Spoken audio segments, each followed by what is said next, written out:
అఖిలపక్షం కాబట్టి ఢిల్లీకి తీసుకెళ్లి మన రాష్ట్ర ప్రయోజనాల కొరకు కాపాడుతారని ఆశిస్తా ఉన్నాను అనుకున్నాం.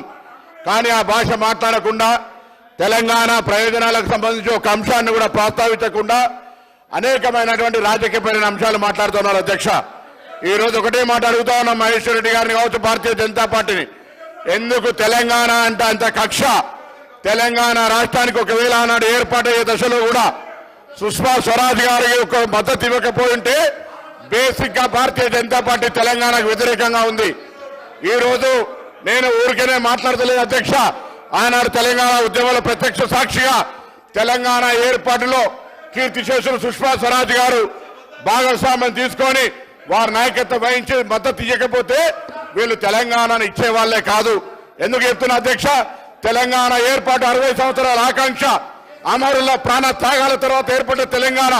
పార్లమెంటు ప్రొసీడింగ్ లో ఇక్కడ మాజీ పార్లమెంట్ సభ్యులు, శాసనసభ్యులు ఉన్నారు. ఇక్కడ ఎప్పుడు కానీ బిల్లు ప్రవేశపెట్టేప్పుడు ఏ బిల్లుకైనా ల్యాబిషుడ్ క్లియర్ అని తలుపులేసి బిల్లులు చేస్తారు.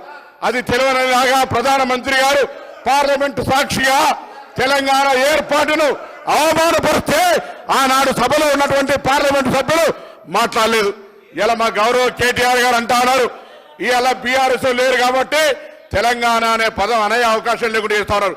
అయ్యా గౌరవ సభ్యులు, ఆనాడు మీ మంది 9 మంది శాసనసభ్యులు పార్లమెంటు సభ్యులుంటే ప్రధానమంత్రి తెలంగాణను వ్యతిరేకిస్తూ ఇది తెలంగాణ బిల్లు, తల్లిని చంపి బిడ్డను తీసుకుపోయారు, తలుపులేసి దేశ విభజనను కోరే వాళ్ళు ఈ బిల్లును ఆకాంక్షించారనంటే ఆనాడున్న 9 మంది బీఆర్ఎస్ ఎంపీలు ఎందుకు మౌనంగా ఉన్నారని అడుగుతా ఉన్నాం.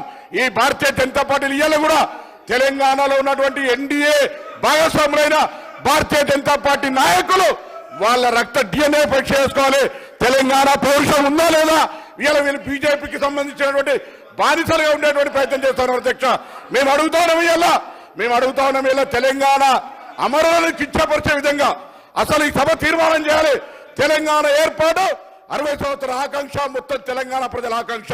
అటువంటి తెలంగాణ ఏర్పాటులో పార్లమెంట్ సాక్షిగా అవమానించినటువంటి మోడీ వ్యాఖ్యలు వాపసు తీసుకోవాలని సభ తీర్మానం చేయాల్సిన అవసరం ఉంది.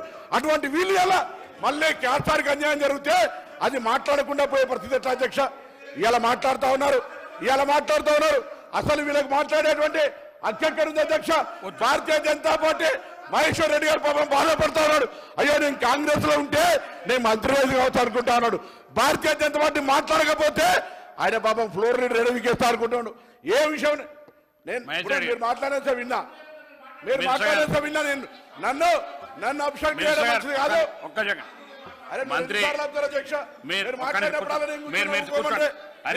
వాస్తవం కాదా? పార్లమెంట్ లో నరేంద్ర మోడీ గారు అన్నారో రికార్డు చెప్పండి.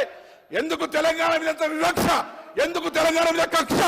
నిన్నటి బడ్జెట్ లో ఒక పేరు కూడా ఎందుకు తీయాలని అడుగుతాను. వీళ్ళ అది చెప్పమంటే చెప్పారు, దాని గురించి మాట్లాడారు. ఎందుకు మాట్లాడారని అడుగుతా ఉన్నా. అడిగితే ఎందుకు ఉలిక్కి పడతా ఉన్నారు? ఇలా ఎందుకు ఉలిక్కి పడతా ఉన్నారు? ఎందుకు మీ బాధ?